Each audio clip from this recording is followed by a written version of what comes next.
Hello. Okay. Okay guys, तो देखिए last session में हमने वेरिएबल्स के बारे में डिस्कस किया था एंड डेटा टाइप्स के बारे में। सो अभी तक हमने अपेक्स प्रोग्रामिंग के अंदर डिस्कस किया कि हम अपेक्स के अंदर कैसे एक प्रोग्राम बनाते हैं। अब प्रोग्राम बनाने के लिए सिंपल आप क्या यूज करोगे? क्लास, आप एक क्लास बनाते हो, राइट? अब इस क्लास के अंदर क्या होता है हमारे पास? Data members and member functions. जैसे हमने यहां पर मल्टीपल प्रोग्राम्स बनाए थे। ओके, जैसे मैं इसको ओपन करता हूं।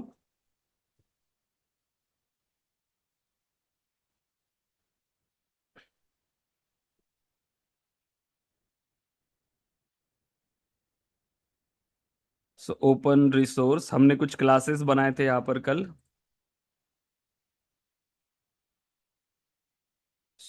डेटा टाइप वाला वगैरह हमने क्लासेस हमने बनाया था, ठीक है।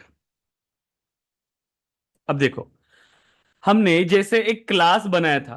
अब इस क्लास के अंदर क्या था? यहां पर क्लास हमारी स्टार्ट हो रही है, यहां हमारी क्लास एंड हो रही है। क्लास के अंदर क्या है हमारे पास? Data members.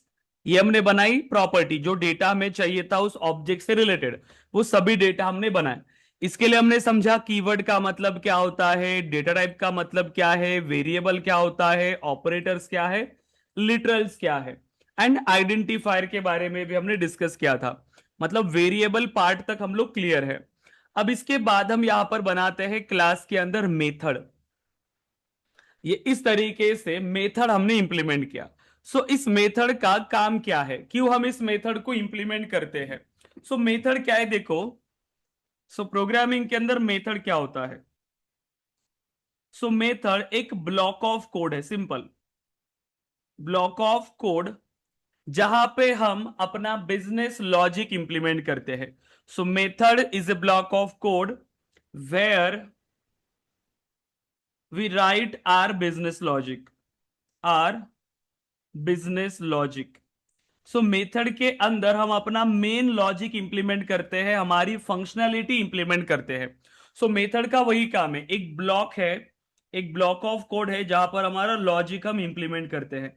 जो भी हमारा बिजनेस लॉजिक होगा, जो भी एक्शन हमें परफॉर्म करानी है, वो सारा कोड हम मेथड के अंदर इंप्लीमेंट करते हैं। ओके। देखो, अब इस मेथड के अंदर क्यों इंप्लीमेंट करना है हमें? क्योंकि जो कोड होता है वो एक रीयूजेबल एंटिटी के तौर पे हम यूज कर सकते हैं। इन फ्यूचर अगर मुझे कोई पर्टिकुलर सेम कोड जो भी मैंने यहां पर इंप्लीमेंट किया है, वो इन फ्यूचर भी अगर मुझे एग्जीक्यूट करना है तो मैं उसको कॉल कर सकता हूं। आपने मेथड को कैसे इंप्लीमेंट किया? Object name dot method name, ये एक ऑप्शन है आपके पास। आगे जाके आप जब स्टैटिक मेथड के बारे में डिस्कस करोगे, class name dot method name, मतलब आप उस मेथड को कभी भी कॉल कर सकते हो, जब आपको जरूरत पड़ेगी तब आप उस मेथड को कॉल कर सकते हो, जब भी आपको लगे। मतलब सेम कोड आप बार बार एग्जीक्यूट करा सकते हो अगर वो आपने मेथड के अंदर इंप्लीमेंट किया है तो ये आपको एक एडवांटेज प्रोवाइड करता है रीयूजेबिलिटी का। ठीक है, रीयूजेबिलिटी, क्योंकि आप बार बार इस कोड को कॉल कर सकते हो। अब इसके अंदर लॉजिक कुछ भी हो सकता है, कोई भी लॉजिक हो सकता है, जो भी फंक्शनैलिटी हम चाहते हैं कि हमारा प्रोग्राम रन करे, वो सभी लॉजिक हम इस मेथड के अंदर इंप्लीमेंट करते हैं। और मेथड क्या है? सिंपल एक ब्लॉक ऑफ कोड है जहां पर हमारा फंक्शनैलिटी हम इंप्लीमेंट करेंगे। उसके बाद अब एक मेथड बनती कैसे है? अब बात आती है इस मेथड के सिंटैक्स की, ये बहुत इंपॉर्टेंट है। अब देखो, हम मेथड कैसे बनाते थे, अभी तक हमने कैसे बनाया? हमने यूज किया, देखो ऐसे पब्लिक, फिर हमने यूज किया वॉइड, फिर हमने मेथड को नाम दिया, मेथड स्टार्ट हो गई और ये मेथड एंड, और यहां पर था हमारा लॉजिक। अब इसको अच्छे से समझो। ये जो पब्लिक है अगेन आपका है एक एक्सेस मॉडिफायर टाइप का कीवर्ड। कीवर्ड है किस टाइप का? एक्सेस मॉडिफायर टाइप का कीवर्ड है। ये जो वॉइड है अगेन एक कीवर्ड होता है, ये कीवर्ड है, लेकिन ये किस टाइप का कीवर्ड है? ये रिटर्न टाइप कीवर्ड है, रिटर्न टाइप। ये मेथड का रिटर्न टाइप है।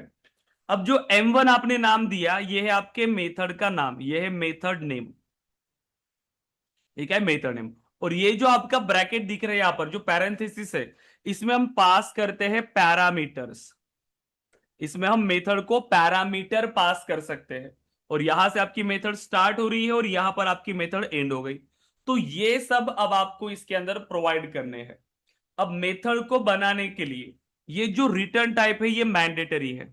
देखो, मेथड को बनाने के लिए रिटर्न टाइप मैंडेटरी है। विदाउट रिटर्न टाइप आप मेथड नहीं बना सकते हो। ये जो एक्सेस मॉडिफायर है ये ऑप्शनल है, आप चाहो तो प्रोवाइड करो। अगर आपने नहीं किया, कंपाइलर बाय डिफॉल्ट एक एक्सेस मॉडिफायर इसको देगा। बट बिना रिटर्न टाइप के आप अपेक्स के अंदर मेथड नहीं बना सकते। ठीक है, आपको बताना पड़ेगा कि आपकी मेथड किस टाइप का डेटा आपको रिटर्न कराने वाली है। अब क्या ये हर बार फिर वॉइड ही यूज करना होता है हमें? नहीं। रिटर्न टाइप का मतलब क्या होता है देखो। सो रिटर्न टाइप, रिटर्न टाइप मतलब देखो, आपकी जो मेथड है उसका काम होता है कुछ यहां पर फंक्शनैलिटी को इंप्लीमेंट करना। कोई भी फंक्शनैलिटी वो हो सकती है। अब अगर वो मेरी मेथड कुछ कैलकुलेशन कर रही है या कहीं से डेटा फेच कर रही है या मुझे कुछ आउटपुट रिटर्न कर रही है, तो हम क्या कर सकते हैं, हम इस मेथड से डेटा रिटर्न करा सकते हैं। हम इस मेथड से डेटा रिटर्न करा सकते हैं। मतलब देखो, आपको मेथड कॉल करना है इस तरीके से, आपने यहां पर मेथड को कॉल किया।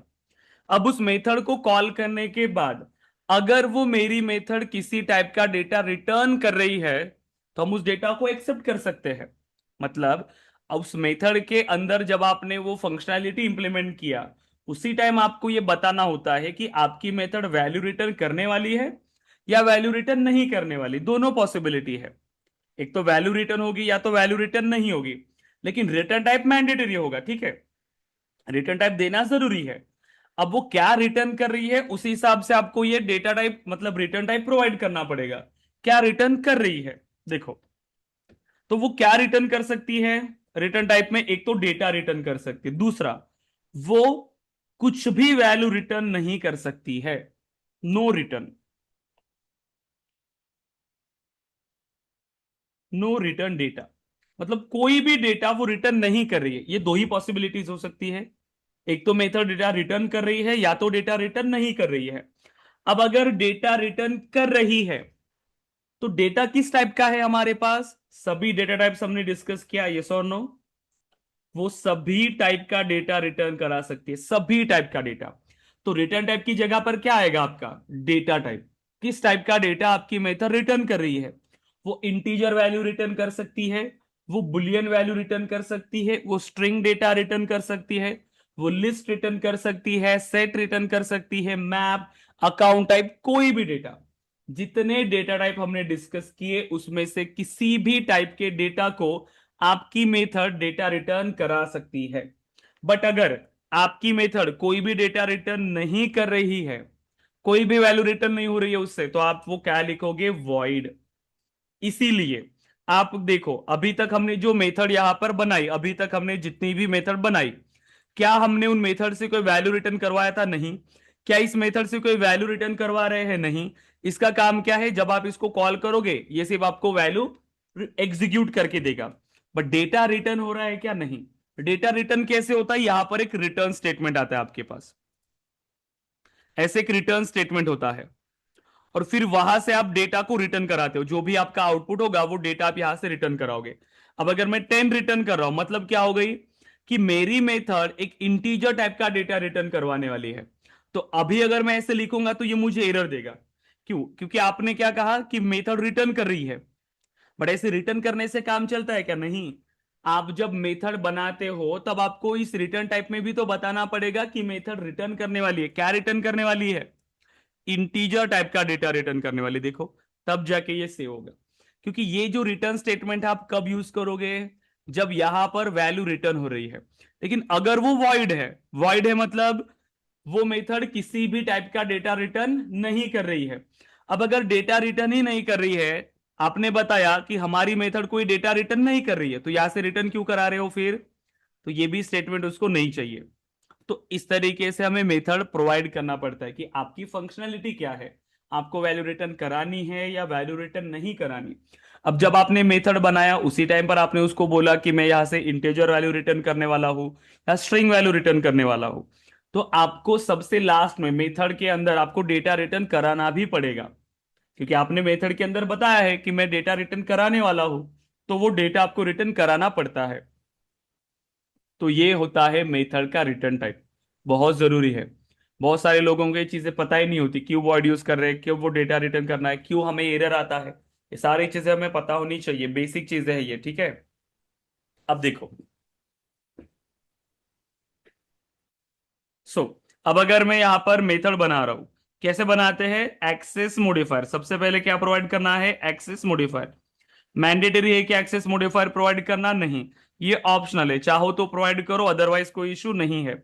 लेकिन रिटर्न टाइप मैंडेटरी है, रिटर्न टाइप मैंडेटरी है। चाहो तो वैल्यू रिटर्न करो या ना करो, लेकिन रिटर्न टाइप देना जरूरी है। वैल्यू रिटर्न कर रहे हो तो जिस टाइप की वैल्यू रिटर्न कर रहे हो वो डेटा टाइप प्रोवाइड करो रिटर्न टाइप की जगह पे। या फिर अगर डेटा रिटर्न नहीं कर रहे हो तो रिटर्न टाइप में आएगा वॉइड, ठीक है। फिर आप क्या प्रोवाइड करते हो, मेथड नेम, ठीक है। सो मेथड नेम, फिर यहां पर हम पैरामीटर्स भी डिस्कस करेंगे। तो ये हो गया हमारा बेसिक सा सिंटैक्स जिससे हम मेथड को बना रहे हैं, ठीक है। So return type, method name. Method name आप अपने मन से जो भी डेटा चाहो वो बना सकते हो। अब बात करते हैं इस पैरामीटर्स की। रिटर्न टाइप क्लियर है आपको, ओके। अब हमें इंप्लीमेंट करना है पैरामीटर्स। अब ये पैरामीटर का काम क्या होता है, हमारी जो मेथड है, अब उस मेथड में हम इंप्लीमेंट करते हैं लॉजिक। कुछ भी हो सकता है वो लॉजिक, वो कैलकुलेशन के लिए हो सकता है, वो डेटा प्रोसेसिंग के लिए हो सकता है, वो ऑटोमेशन के लिए हो सकता है, जो भी आपको चाहिए वो लॉजिक हो सकता है।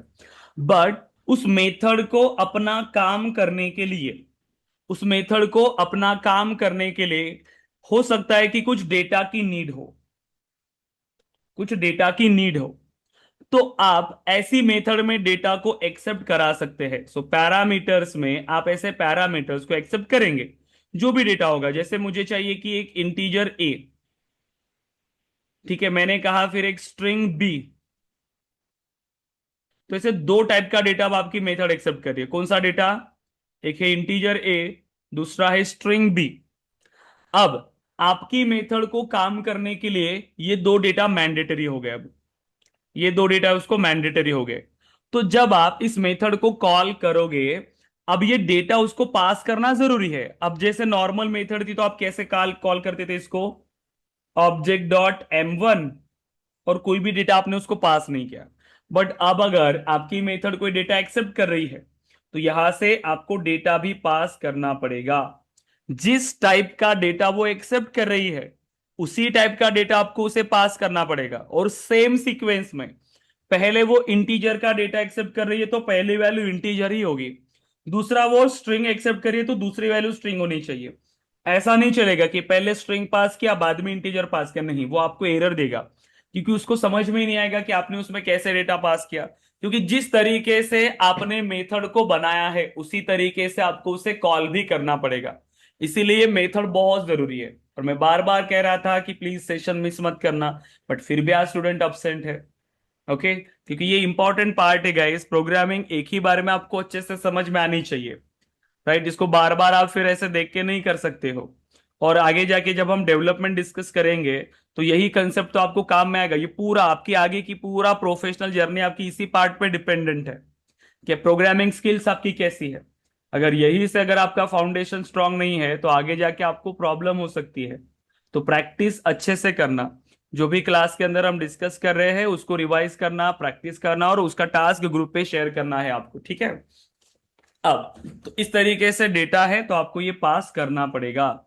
इसीलिए अब बेस्ड ऑन पैरामीटर्स देखो, so based on parameters and return type, based on parameters and return type, we have 4 types of method. देखो, based on parameter and return type हमारे पास 4 टाइप की मेथड्स बनती है। 4 टाइप की कैसे, देखो, क्योंकि उसका कॉम्बिनेशन बेस्ड ऑन नीड हम उसको बनाते हैं। पहली मेथड ऐसी हो सकती है कि हमारे पास पैरामीटर है मेथड के अंदर, मेथड पैरामीटर एक्सेप्ट कर रही है लेकिन वैल्यू रिटर्न नहीं कर रही है, मतलब no return value, no return value. हो सकता है कि पैरामीटर है, जैसे ऐसे बनाते हैं, जैसे no parameter no return type. Then ऐसा भी हो सकता है with parameter with return type, दोनों भी हो सकते हैं, ये भी पॉसिबल है, विथ रिटर्न वैल्यू। पैरामीटर भी नहीं है, वैल्यू भी रिटर्न नहीं हो रही है, ऐसी भी मेथड हो सकती है। पैरामीटर भी है और रिटर्न टाइप भी है, ऐसी भी हो सकती है। या फिर इस तरीके की मेथड भी हो सकती है कि विथ पैरामीटर, पैरामीटर है बट नो रिटर्न वैल्यू, ये भी पॉसिबल है कि पैरामीटर है लेकिन वैल्यू रिटर्न नहीं हो रही है। या फिर नो पैरामीटर, पैरामीटर नहीं है but with return value, but value return हो रही है। तो इस तरीके की कॉम्बिनेशंस आपके पास बन सकते हैं। और ये हम कब बनाते हैं, जब हमें ऐसी जरूरत होती है, क्योंकि जब हम प्रोग्रामिंग करेंगे तो हमारी रिक्वायरमेंट पे डिपेंड करेगा कि हमें कैसी मेथड चाहिए। हमें वैल्यू को रिटर्न कराना है या हमें उस मेथड के अंदर पैरामीटर पास कराने हैं, उसी हिसाब से फिर हम हमारी मेथड को बनाते हैं। देखो, तो अभी तो ये जो मेथड बनी है ये हमारी नॉर्मल मेथड है। अब मैं आपको कुछ मेथड्स बना के बताता हूं। न्यू अपेक्स क्लास, सो मेथड्स एग्जाम्पल, ठीक है। सो पब्लिक वॉइड M1, किस टाइप की मेथड है ये, बताओ किस टाइप की ये मेथड है। क्या इस मेथड से हम कोई वैल्यू रिटर्न करने वाले हैं? नहीं। वैल्यू रिटर्न हो रही है क्या? नहीं, क्योंकि वॉइड लिखा है मतलब वैल्यू रिटर्न नहीं हो रही है। पैरामीटर भी है क्या? नहीं, मतलब ये किस टाइप की मेथड है? No parameter, no parameter, no return value. ये मैं जस्ट ऐसे लिख रहा हूं यहां पर, क्योंकि ये जो स्टेटमेंट में लिख रहा हूं वो एज इट इज प्रिंट हो रहा है, ठीक है, ताकि आपको समझ में भी आएगा। तो इस मेथड के अंदर मैं जो भी लॉजिक लिखूंगा, जो भी मैं लॉजिक लिखूंगा बस वो एग्जीक्यूट होगा, ठीक है। ना ही हमें उस मेथड के अंदर कोई पैरामीटर पास करना है कॉल करते टाइम, और ना ही ये मेथड हमें कोई वैल्यू रिटर्न करने वाली है, ठीक है। जब भी इसको कॉल जाएगा इसके अंदर जितना भी लॉजिक है वो एग्जीक्यूट हो जाएगा, ठीक है। मतलब ऐसे डेटा हो सकता है मेरे पास कि integer a is equal to 100, integer b is equal to 200, then integer add is equal to a plus b, and then system dot debug, so add is equal to plus add। अब ये method के अंदर कुछ logic है अपना, लेकिन ये कोई वैल्यू रिटर्न नहीं करिए। इस मेथड का काम क्या है कि जब भी इसको कॉल आएगा, इस मेथड के अंदर जो भी फंक्शनैलिटी आपने इंप्लीमेंट किया है वो एग्जीक्यूट होगा। तो ये कैलकुलेशन परफॉर्म करके डेटा को प्रिंट करेगा, सिंपल। लेकिन आपको ये वैल्यू रिटर्न नहीं कर रहा है, ना ही आपको इस मेथड के अंदर कोई पैरामीटर देना है, ठीक है। अब देखो दूसरी मेथड। अब अगर मैंने इस तरीके से मेथड बनाया पब्लिक, अब जैसे मैं चाहता हूं कि वैल्यू रिटर्न करूं मैं यहां से, ठीक है, पब्लिक, एंड मैं यहां से वैल्यू रिटर्न कर रहा हूं इंटीजर, मैंने इसको नाम दिया M2। अब बताओ, अब ये किस टाइप की मेथड है? With return type. आपकी मेथड वैल्यू रिटर्न कर रही है, करेक्ट। अब अगर मैंने वैल्यू रिटर्न नहीं किया तो कंपाइलर एक्सेप्ट करेगा क्या? नहीं। अगर मैंने यही कोड अगर यहां पे लिखा, ऐसा ही कोड अगर मैंने यहां पे लिखा और अगर मैं इसको सेव कर रहा हूं, तो ये एक्सेप्ट करेगा क्या? नहीं, क्योंकि ये किस टाइप की मेथड है देखो, सिस्टम डॉट डीबग, यहां पर क्या है? रिटर्न टाइप है। सो नो पैरामीटर, पैरामीटर तो नहीं है, so no parameter but with return type, with return type की वैल्यू तो रिटर्न यहां से हो रही है। अब मुझे बताओ, आपने जब मेथड बनाया, आपने बताया कि हमारी जो ये M2 मेथड है ये इंटीजर टाइप का डेटा रिटर्न कर रही है। रिटर्न टाइप आपने दिया है मतलब वैल्यू रिटर्न होनी चाहिए, बट आपने कहीं से भी मेथड से वैल्यू रिटर्न किया है क्या? नहीं। तो कंपाइलर क्या बोलेगा? वही बोलेगा कि आपने तो वैल्यू रिटर्न किया ही नहीं। तो वो वही एरर दे रहा है, देखो, missing return statement, required return type integer. तो आपको इंटीजर आपने बताया, तो इंटीजर टाइप की वैल्यू आपको रिटर्न करना भी पड़ेगा। तो हम क्या करते हैं, इसी की एडिशन को यहां से रिटर्न करा लेते हैं। सो ऐड, ऐड को मैं रिटर्न कर रहा हूं, क्योंकि ऐड मतलब क्या है? उन दोनों का एडिशन, इंटीजर वैल्यू ही है। तो देखो मैंने इंटीजर वैल्यू यहां से रिटर्न किया। अब अगर मैं सेव करता हूं, अब कोड सेव हो जाएगा, देखो अब कोई प्रॉब्लम नहीं आएगी। एंड यस, आपका कोड सेव हो गया, राइट। तो इतना सिंपल है ये। आपको जिस तरीके से मेथड चाहिए वैसे आपको बनानी है। तो हमारी ये जो मेथड है ये ना कोई पैरामीटर एक्सेप्ट कर रही है ना ही कुछ, लेकिन वैल्यू रिटर्न कर रही है। अब मैं कुछ और मेथड यहां पर बना रहा हूं, देखो। अब आप बताओ ये किस टाइप की मेथड है। Public void M3 integer A comma integer B। अब ये किस टाइप की मेथड है? कोई वैल्यू रिटर्न हो रही है क्या यहां से? नहीं। लेकिन पैरामीटर्स, यस पैरामीटर्स है हमारे पास। सो पैरामीटर्स में आपको डेटा प्रोवाइड करना पड़ता है, क्योंकि ये जो मेथड अभी आपने बनाया ये क्या है? ये विथ पैरामीटर टाइप की मेथड है, राइट? तो आपको क्या करना पड़ेगा यहाँ पे? अब आपको डेटा देना पड़ेगा। सो देखो, इसको हम कहते हैं with parameter. So with parameter, parameter हमारे पास है बट नो रिटर्न टाइप। आप वैल्यू रिटर्न नहीं कर रहे हो, कोई भी टाइप की वैल्यू आप यहां से रिटर्न नहीं कर रहे हो, राइट? तो इस तरीके से हमें यहां पर ये डेटा प्रोवाइड करना पड़ता है गाइस, ठीक है। अब देखिए, अब आप चाहो तो इन दोनों वेरिएबल का एडिशन भी करा सकते हो। So integer add is equal to A plus B, यही दो वेरिएबल्स है, ए की वैल्यू आ जाएगी ए, बी की वैल्यू ये यहां पर बी। और आप यहां से अगर चाहो तो इसको प्रिंट करा सकते हो। सो सिस्टम डॉट डीबग, सो आपने प्रिंट किया add is equal two plus add, और दोनों की एडिशन हो गई। देखो, अब यहां से वैल्यू रिटर्न नहीं करना था हमें, वॉइड दिया था, इसीलिए वैल्यू रिटर्न किया किया का हमने नहीं, राइट? लेकिन अगर आपने बताया कि नहीं हमारी मेथड कोई वैल्यू रिटर्न कर रही है, तो आपको उस डेटा को रिटर्न करना पड़ता है। तो इसी तरीके से ये सभी मेथड्स काम करती है। अब देखो, अब अगेन फोर्थ टाइप की मेथड, अब क्या हो सकता है कि दोनों पॉसिबिलिटी है। मेथड उसमें डेटा भी आ सकता है, मतलब रिटर्न टाइप भी हो सकता है और पैरामीटर भी हो सकते हैं। तो मैं अगर अगर कोई मेथड ऐसे बना रहा हूं, पब्लिक इंटीजर M4 नाम से मैंने मेथड बनाया। अब ये डेटा भी एक्सेप्ट कर रहा है, integer A comma integer B, ठीक है। एंड अब अगर मैंने यहां पर इंप्लीमेंट किया, ये किस टाइप की मेथड हो गई अब बताओ? ये दोनों टाइप की, विथ पैरामीटर, क्योंकि पैरामीटर भी है। So with parameter with return type, दोनों चीजें हैं इसके पास, राइट? दोनों चीजें हैं, पैरामीटर भी और वैल्यू भी रिटर्न हो रही है। सो इसको कैसे करेंगे? Again add is equal to A plus B, दोनों की एडिशन किया और वैल्यू रिटर्न आपको करना पड़ेगा ऐसे। सो रिटर्न ऐड, क्योंकि जिस टाइप का डेटा आपने यहां पर बनाया है ना, ध्यान रखना उसी टाइप का वैल्यू आपको यहां से रिटर्न करना पड़ेगा। आपने अगर कोई दूसरी वैल्यू रिटर्न किया तो कंपाइलर अगेन आपको एरर देगा, ठीक है? ये भी ध्यान रखना, क्योंकि आपने यहां पर बताया है इंटीजर, और आपने अगर गलती से यहां से वैल्यू रिटर्न किया कोई स्ट्रिंग, तो अगेन वो आपको एरर देगा, क्योंकि आप ओके, ये ऐड मतलब इंटीजर है ना, इसको डिक्लेयर करना पड़ेगा, ठीक है? इंटीजर ऐड, ठीक है। तो इस तरीके से ये आपकी मेथड्स काम करती है, बहुत सिंपल है। जैसे हमें जरूरत होती है उसी टाइप की मेथड हम यहां पर क्रिएट करते हैं। अब देखो, एक एक करके अब इन मेथड्स को हम कॉल करना सीखेंगे कि हम मेथड को कैसे कॉल करते हैं। सो सबसे पहले हमें इस क्लास का क्रिएट करना पड़ेगा ऑब्जेक्ट।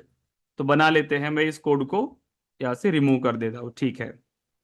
ऑब्जेक्ट कैसे बनाएंगे? Methods example object is equal to new. अब ये सिंटैक्स वगैरह आपको अच्छे से याद हुए होंगे, क्योंकि अभी तक हमने काफी सारा कोड किया हुआ है। तो प्लीज अच्छे से याद कर लेना, अगर अभी तक याद नहीं है, अगर क्लास नहीं बना पा रहे हो, मेथड नहीं बना पा रहे हो बिना देखे, तो बहुत पीछे हो, प्रैक्टिस करो। सो ऑब्जेक्ट डॉट, मैं किस मेथड को कॉल कर रहा हूं? M1 को। अब देखो, तो मुझे यहां से कोई पैरामीटर पास करना है क्या? नहीं। क्या ये मेथड कोई वैल्यू रिटर्न कर रही है क्या? नहीं। तो मैं ऐसे कॉल करूंगा डायरेक्टली, मैं एक ही मेथड को कॉल कर रहा हूं। मेरे क्लास के अंदर 4 मेथड है, लेकिन मैं अभी एक ही मेथड को कॉल कर रहा हूं। कौन सी मेथड? M1 को। M1 का काम क्या है? जैसे मैं इसको कॉल करूंगा उसके अंदर जो भी लॉजिक होगा वो एग्जीक्यूट होगा। ना ये कोई पैरामीटर एक्सेप्ट कर रही है, ना ही कोई ये डेटा हमें रिटर्न करा रही है। तो हमें डेटा को एक्सेप्ट करने की भी जरूरत नहीं है, आप डायरेक्टली उसको प्रिंट करा सकते हो। तो जो भी लॉजिक होगा इसके अंदर वो हमारा एग्जीक्यूट हो जाएगा। सो एग्जीक्यूट हाईलाइटेड, हमें 100 एंड 200 की एडिशन रिटर्न होगी। अब देखो किस टाइप की मेथड है ये M1, no parameter no return value, और यहां पर हमें डेटा भी रिटर्न हो गया, मतलब डेटा आपका प्रिंट हो गया मेथड के अंदर ही। दूसरा, हम ऐसे भी लिख लेते ताकि आपको ये ध्यान में रहे कौन सी मेथड को एग्जीक्यूशन चल रहा है। सो सिस्टम डॉट डीबग, सो इन M1 मेथड, या ऐसे डायरेक्टली लिखते हैं, सो M1 मेथड ऐसे लिखते हैं, मतलब आपको पता चल जाएगा कि कौन सी मेथड एग्जीक्यूट हुई है। ये बेसिक चीजें आपको लग रही होगी गाइज, लेकिन ये बहुत इंपॉर्टेंट चीजें हैं। अब जिसको नॉलेज है प्रोग्रामिंग का उसके लिए ये थोड़ा सिंपल लग रहा होगा या उसको थोड़ा बोर भी होगा, बट इंपॉर्टेंट है ये।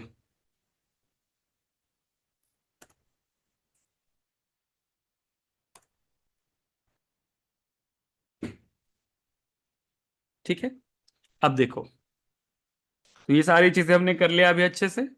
अब कौन सी मेथड को कॉल किया हमने, पहले M1 मेथड को, तो M1 मेथड का कॉल हो गया। ना कोई पैरामीटर पास करना पड़ा, ना ही कोई वैल्यू रिटर्न हो रही थी, तो नॉर्मली जैसे कॉल करते थे वैसा ही। अब आते हैं हम लोग अब इस दूसरी मेथड पर, M2 पे। M2 को अगर मुझे कॉल करना है, ये क्या कर रही है M2 मेथड, पैरामीटर एक्सेप्ट कर रही है क्या, नहीं। तो मैं ऐसे ही इसको कॉल कर सकता हूं M2, पैरामीटर देने की जरूरत नहीं है।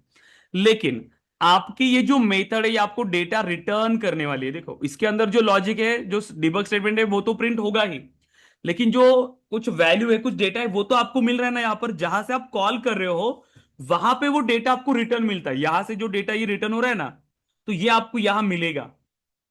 ठीक है, तो जहां पर भी आप उस मेथड को कॉल कर रहे हो, आपको उसका रिजल्ट एक्सेप्ट करना पड़ेगा। कैसे, देखो मैं डायरेक्टली ऐसे एक्सेप्ट कर सकता हूं। क्या है इसके अंदर डेटा, इंटीजर टाइप की वैल्यू रिटर्न हो रही है ना, तो आपको इंटीजर वेरिएबल ही बनाना पड़ेगा। सो इंटीजर, और मैंने एक रिजल्ट नाम का एक वेरिएबल बना लिया। तो डेटा में जैसे इसको कॉल करो, ऑब्जेक्ट डॉट M2, M2 को कॉल जा रहा है, M2 का एग्जीक्यूशन होगा, और जो भी वैल्यू रिटर्न हो रही है वो कहां साइन हो रही है, रिजल्ट के अंदर। और अगर आप चाहो तो अब इस रिजल्ट को ऐसे प्रिंट कर सकते हो। So system dot debug, so result is equal two plus result, right. ऐसे आप कॉल कर सकते हो इसको, सिंपल है ये चीज। अब देखिए, या फिर दूसरा एक वे है आपके पास, आप क्या कर सकते हो, जैसे यहां पर मैंने क्या किया, पहले कॉल किया, फिर जो वैल्यू रिटर्न हो रही है उसको मैंने होल्ड किया वेरिएबल के अंदर, बाद में फिर उस वेरिएबल को प्रिंट किया। आप डायरेक्टली भी प्रिंट कर सकते हो, क्योंकि डायरेक्टली आपको वैल्यू रिटर्न हो रही है ना। सो सिस्टम डॉट डिबग, आप अगर इसको ऐसे डायरेक्टली प्रिंट भी करते हो इसको, सो अगर मैं ऐसे लिख रहा हूं यहां पर इसका M2 रिजल्ट, कुछ भी आप लिख सकते हो सिंगल कोट के अंदर। सो प्लस, और यहां पर मैं उस डेटा को कॉल कर रहा हूं। तो अब क्या करेगा, जैसे ही कॉल हो रहा है उसी टाइम पर जो वैल्यू रिटर्न होगी वो यहां पर प्रिंट हो जाएगी। मतलब मेन क्या है, वो आपको वैल्यू रिटर्न कर रही है, इतना समझो।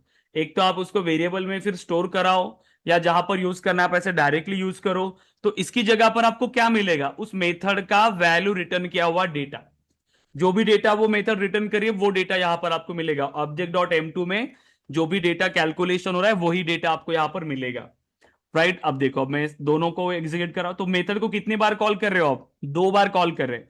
यहां से एक बार और यहां से एक बार, तो ये मेथड को दो बार कॉल जाएगा, लेकिन डेटा वही है 100 200, तो 300 डेटा ही आपको रिटर्न होगा। देखो आ गया जो मेथड का इंप्लीमेंटेशन था, M2 method, no parameter with return type, और ये रिजल्ट, और रिजल्ट कहां से प्रिंट हुआ, ये वाला रिजल्ट है, ये वाला रिजल्ट यहां पर प्रिंट हुआ ये। ठीक है, ये रिजल्ट है वो जो प्रिंट हुआ, पहली वैल्यू। दूसरी बार फिर से कॉल किया आपने ऑब्जेक्ट डॉट M2, तो फिर से मेथड को कॉल किया अगेन, फिर से M2 मेथड अगेन वही प्रिंट हुआ, no parameter with return type, and अभी यहां पर आया M2 रिजल्ट 300। देखो ये है वो M2 result is equal to, और ऑब्जेक्ट डॉट M2 की जगह पर क्या आया, 300।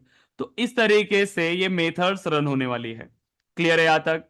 अब वैसे सेम बाकी की भी मेथड्स वैसी है, तो कर पाओगे कॉल, लेकिन अब इसमें क्या पास करने पड़ेंगे आपको, पैरामीटर्स आपको पास करने पड़ेंगे। तो आपको क्या करना पड़ेगा, इसमें पैरामीटर देना पड़ेगा।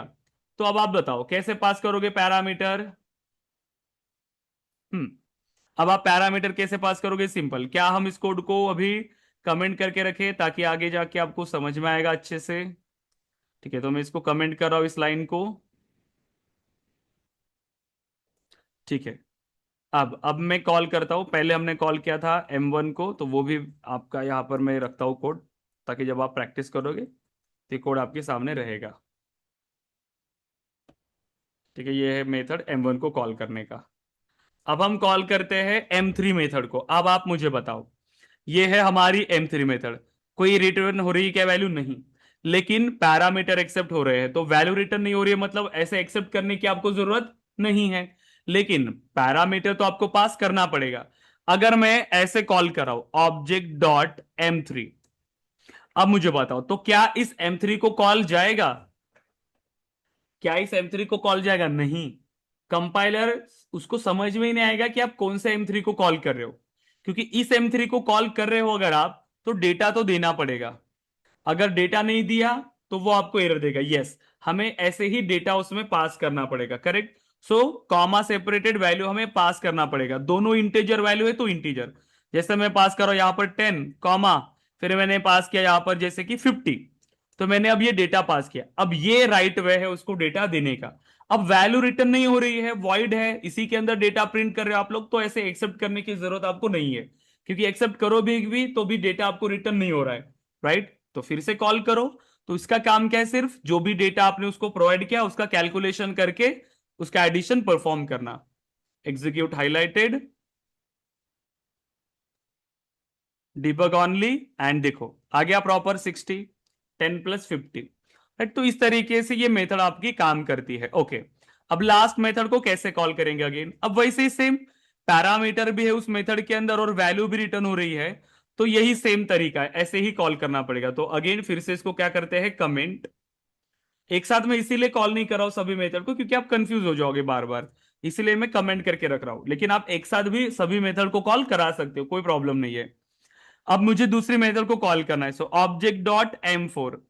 अब ध्यान दो, M4 मेथड डेटा एक्सेप्ट करिए, ठीक है, तो डेटा पास करना पड़ेगा। मैंने पास किया 50, 60। ओके।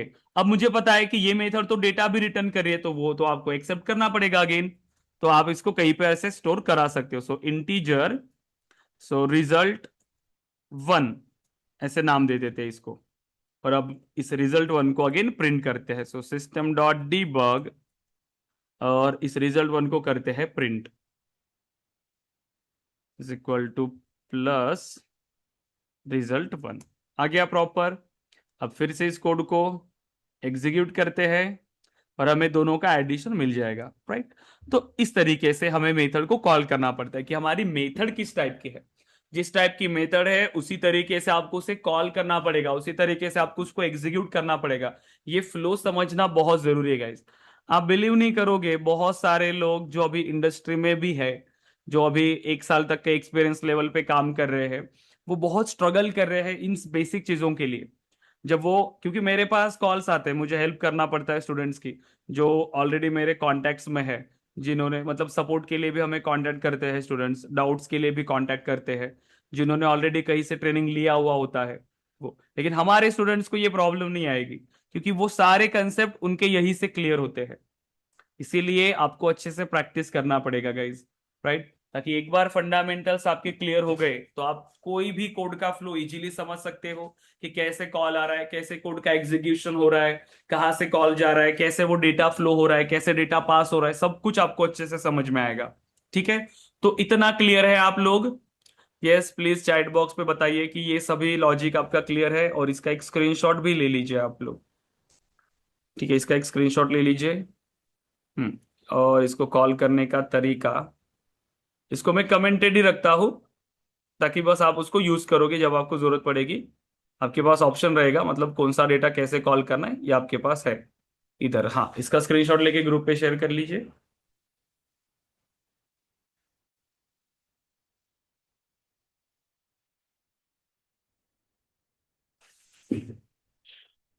और मेथड को अच्छे से प्रैक्टिस करिएगा, ठीक है। ठीक है। सो रिटर्न टाइप, पैरामीटर्स क्या है, ये चीजें अच्छे से समझना है, इसको अच्छे से प्रैक्टिस करना है, और कुछ और कंसेप्ट अभी हमें डिस्कस करना है। ले लिया?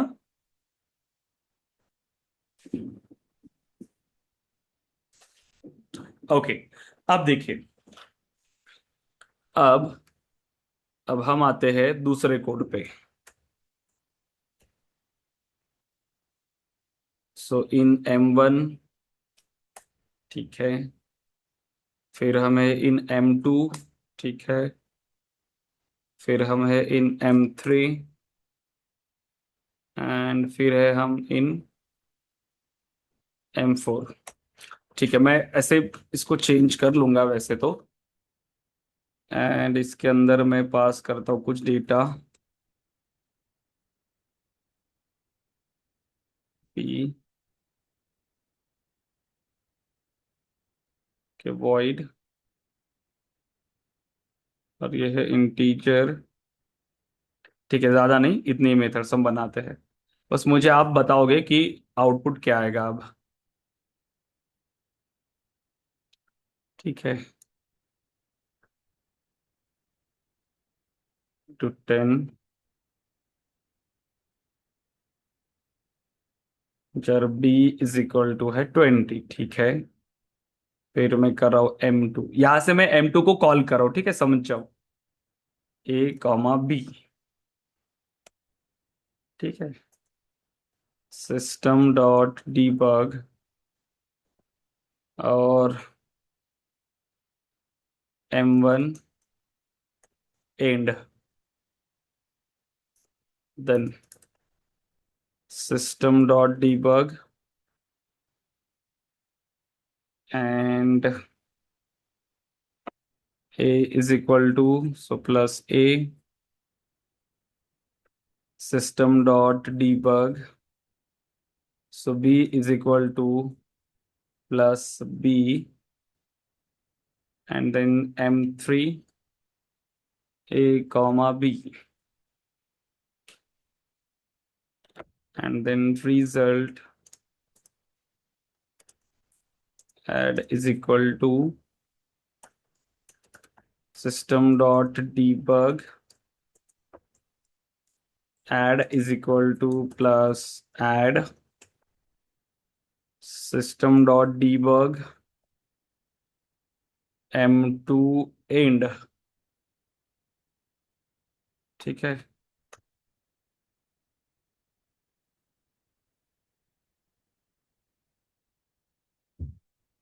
in M3 then, so integer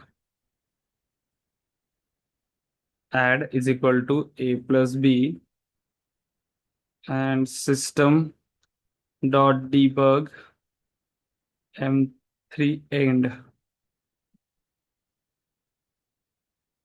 and इसको रिटर्न ऐड।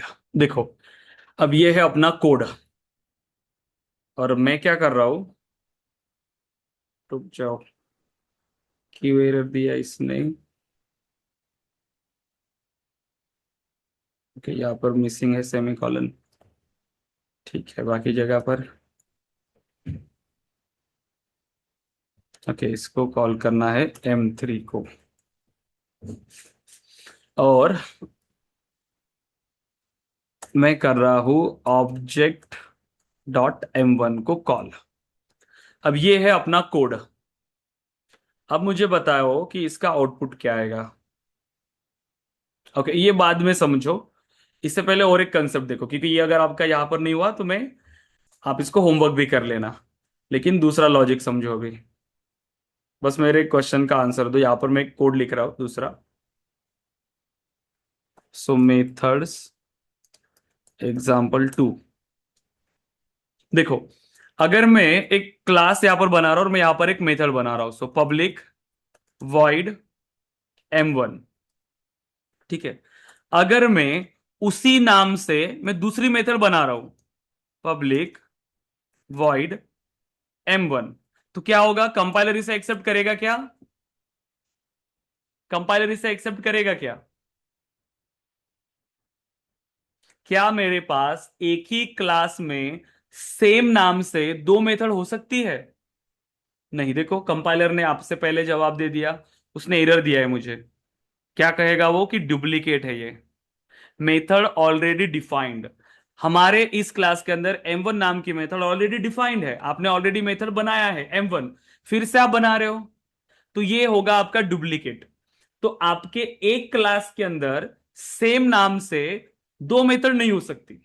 लेकिन अगर, क्योंकि इसका जो कंप्लीट सिग्नेचर है, मेथड का जो प्रॉपर सिग्नेचर है वो एकदम सेम है, राइट। लेकिन आपके क्लास के अंदर एक ही नाम से दो मेथड हो सकती है, मतलब मल्टीपल मेथड हो सकती है एक नाम से, लेकिन कब? जब उस मेथड के पैरामीटर डिफरेंट है। अब अगर मैंने यहां पर इसके पैरामीटर चेंज किया, मैं अब इसको बोल रहा हूं इंटीजर ए, अब बताओ, अब अगर मैं इसको सेव करता हूं तो अब ये सेव हो जाएगा, क्योंकि अब कंपाइलर इसको आइडेंटिफाई कर सकता है कि ये M1 अलग है, ये M1 अलग है। कैसे?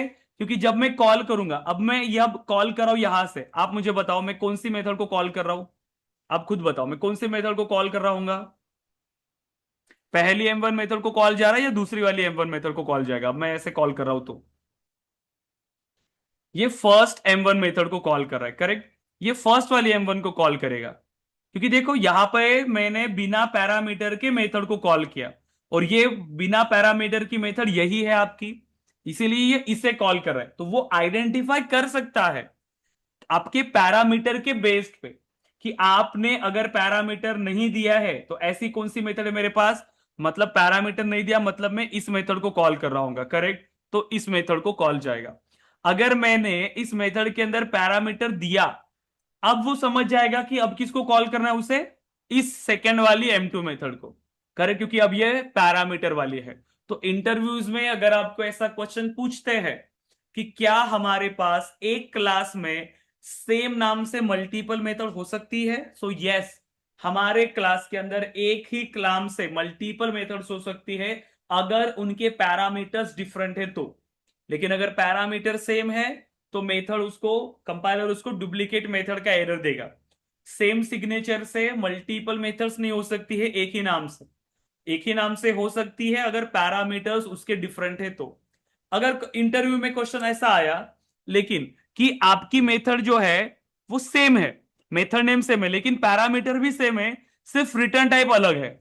अगर मैंने ऐसी मेथड बनाई जैसे कि पब्लिक void M2, ठीक है, ये एक M2 मेथड मैंने बनाया, और फिर से मैं एक मेथड बना रहा हूं, सो पब्लिक, और यहां पर मैं बोल रहा हूं इंटीजर, और इसका भी नाम मैंने दिया M2। क्या अब ये कंपाइलर आइडेंटिफाई करेगा कि ये अलग है या सेम है?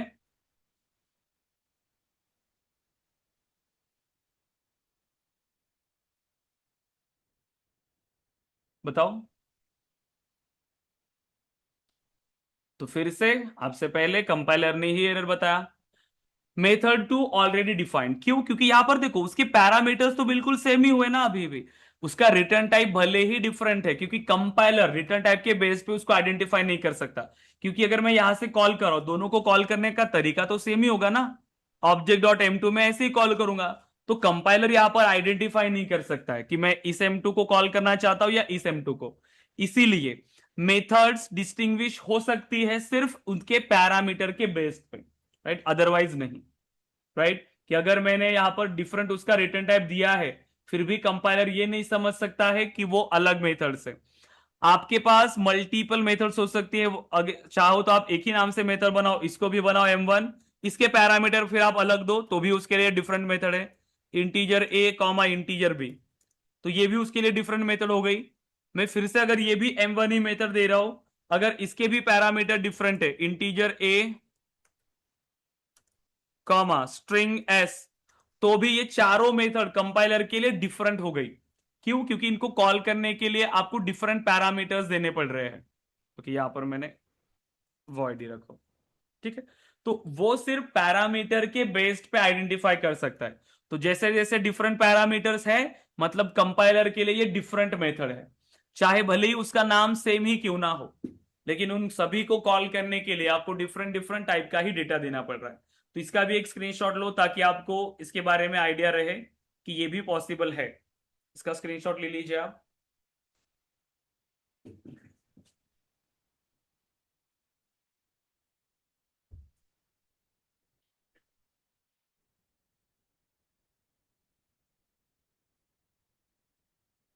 ले लिया स्क्रीनशॉट? अब वो जो पहला कोड किया था उसका आउटपुट आपको गेस करना है अभी, ठीक है, ले लिया? ओके। अब आ जाइए इस मेथड पे, अब मुझे बताओ, अगर मैं अब इस मेथड को कॉल कर रहा हूं, ठीक है, मैं कॉल कर रहा हूं इस मेथड को, सो ऑब्जेक्ट एग्जाम्पल और मैंने कॉल किया है M1 को, और M1 में कोई डेटा नहीं देना है, ठीक है। अब बताओ मुझे क्या आउटपुट मिलेगा, इसका आउटपुट बताइए। कंप्लीट कोड का आउटपुट क्या आएगा, चैट बॉक्स पे आप उसको टाइप करके बताओ स्टेप बाय स्टेप, कि पहले ये स्टेटमेंट प्रिंट हो रहा है, मतलब M1 method execute, then M1 and, इस तरीके से क्या क्या डेटा प्रिंट होगा डिबग स्टेटमेंट में, सीक्वेंस वाइज मुझे बताइए कि क्या क्या आउटपुट आपको मिलने वाला है इसका। मैं एक ये बता रहा हूं आपको कि देखो, ये जो मैं कॉल कर रहा हूं मतलब ये क्या है, ये होता है मेथड को कॉल करना। जैसे यहां से आप ऑब्जेक्ट के थ्रू कॉल कर रहे हो, क्यों? क्योंकि आप इस मेथड को कॉल कर रहे हो क्लास के बाहर से। आप यहां से क्लास स्टार्ट हो रही है, यहां पर क्लास एंड है, और मैं क्लास के बाहर से उस मेथड को कॉल कर रहा हूं। तो हमेशा एक तो ऑब्जेक्ट के थ्रू कॉल कर सकते हो या फिर क्लास नेम के थ्रू। लेकिन अगर मेरी मेथड सेम क्लास के अंदर है, उसी क्लास की मैं डिफरेंट मेथड को अगर कॉल कर रहा हूं, तो मुझे ऑब्जेक्ट के थ्रू कॉल करने की जरूरत नहीं है। मैं डायरेक्टली उस मेथड के नाम से कॉल कर सकता हूं, क्योंकि वो एक ही क्लास की मेथड से। तो ये जो है ये मैं कॉल ही कर रहा हूं इस मेथड को, इस M2 को मैं कॉल कर रहा हूं। ठीक है, अब बताओ आउटपुट।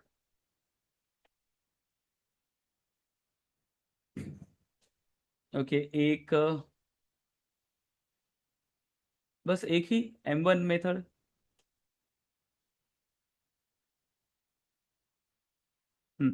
मुझे कंप्लीट उसका आउटपुट बताओ कि क्या क्या उसको प्रिंट करेगा ये। अरे ऐसे नहीं होगा ये, अगर ऐसे कॉल करोगे तो एक ही मैसेज में नहीं टाइप कर सकते क्या, क्योंकि वो बीच बीच में आ रहा है, फिर आपका दोनों का अलग अलग हो जाएगा। एक ही मैसेज में कंप्लीट बताओ कि क्या क्या आएगा।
बताइए गाइस, हो गया एग्जीक्यूट? क्या आउटपुट आएगा?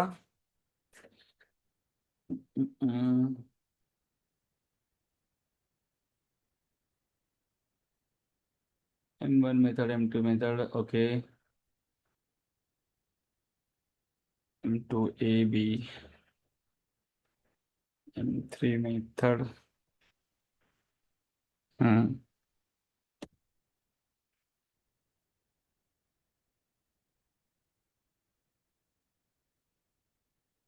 नहीं, थोड़ा सा गलत हो गया आयुषी।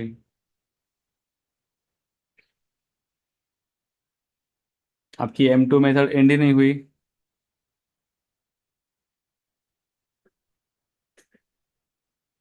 ये पार्ट मिस कर लिया आपने, addition and M2 and. Right, so देखो कैसे वर्क करता है ये। आपने यहां से M1 को कॉल किया, हमारे पास देखो कि कंपाइलर का काम क्या है, वो एग्जीक्यूट कैसे करता है। क्योंकि जब आप किसी एग्जिस्टिंग कोड पे अगर काम कर रहे हो, किसी डेवलपर ने ऑलरेडी कोड बनाया है, तो ऐसा कोड बनाया हो सकता है कि एक मेथड से वो किसी दूसरी मेथड को कॉल कर रहा है, वहां से दूसरी मेथड को। क्योंकि प्रोजेक्ट के अंदर हम एक ही मेथड के अंदर तो कंप्लीट कोड नहीं लिखते। हम कोड को मतलब छोटे पार्ट में रखने के लिए हम कोड को डिवाइड करते हैं अलग अलग मेथड्स के अंदर, तो हम किसी पर्टिकुलर लॉजिक के लिए दूसरे मेथड बनाएंगे और उसको डेटा पास करेंगे। जैसे ये मेरी मेथड है, ये सिर्फ एडिशन का काम करेगी, तो जब भी मुझे एडिशन की जरूरत पड़ेगी मैं इसी मेथड को कॉल करूंगा, क्योंकि एडिशन का लॉजिक इस मेथड के अंदर ऑलरेडी है। तो हर बार हम इसी मेथड को कॉल करेंगे, बार बार वो लॉजिक लिखने से अच्छा। ओके, सो देखो, जब भी आप यहां से M1 को कॉल करोगे, कंपाइलर का काम क्या है? कंपाइलर अपने कोड को लाइन बाय लाइन एग्जीक्यूट करता है। सबसे पहले इस लाइन को एग्जीक्यूट करेगा M1 मेथड, ठीक है। ए के अंदर 10 आ गया, बी के अंदर 20 आ गया, फिर कॉल किया मैंने M2। तो कंपाइलर अब इसके नीचे की लाइन को एग्जीक्यूट नहीं करेगा, ये हो गया स्किप। यहां से जैसे ही मैंने कहा M2 को कॉल करो, तो कंपाइलर सीधा जाएगा M2 के पास।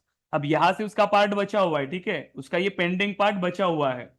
ओके, जैसे आप कोई काम कर रहे हो, सपोज करो, फिर आपके पास कोई दूसरा काम आ गया, तो आप क्या करते हो, पहले उसको फिनिश करोगे, फिर जो पहला काम था वापस उसी काम पर आओगे और उसको आप फिर से रिस्टार्ट करना पड़ेगा जहां से आपने छोड़ा था।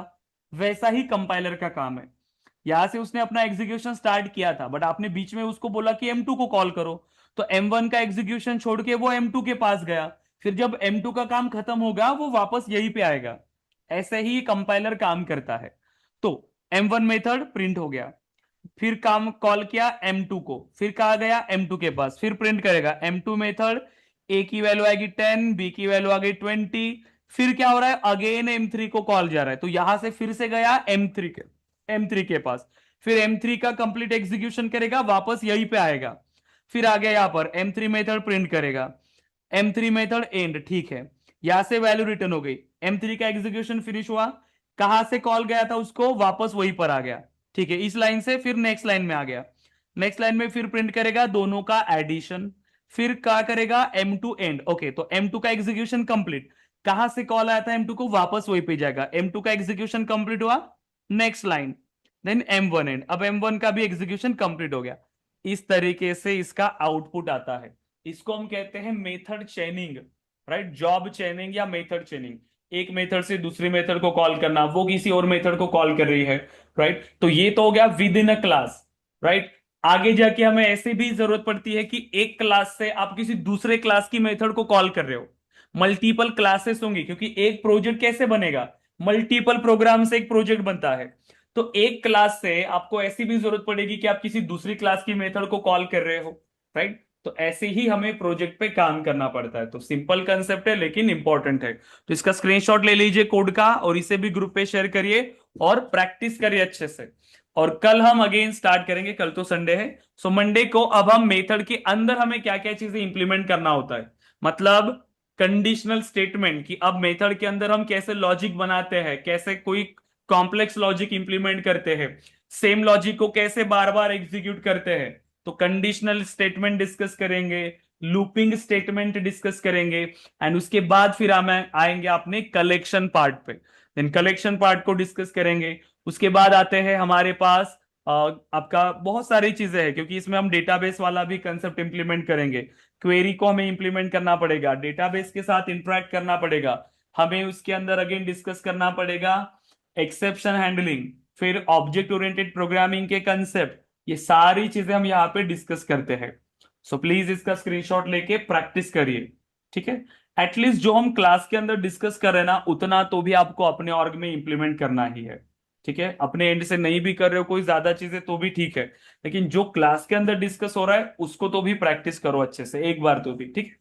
ले लीजिए स्क्रीनशॉट गाइस, एंड स्क्रीनशॉट लिया हो तो आप लोग डिस्कनेक्ट कर सकते हैं। कल मिलते हैं, मतलब मंडे को, और मंडे को हम डिस्कस करेंगे कंडीशनल स्टेटमेंट्स को। ओके गाइस, देन सो आप लोग अभी डिस्कनेक्ट कर सकते हैं गाइस, थैंक यू।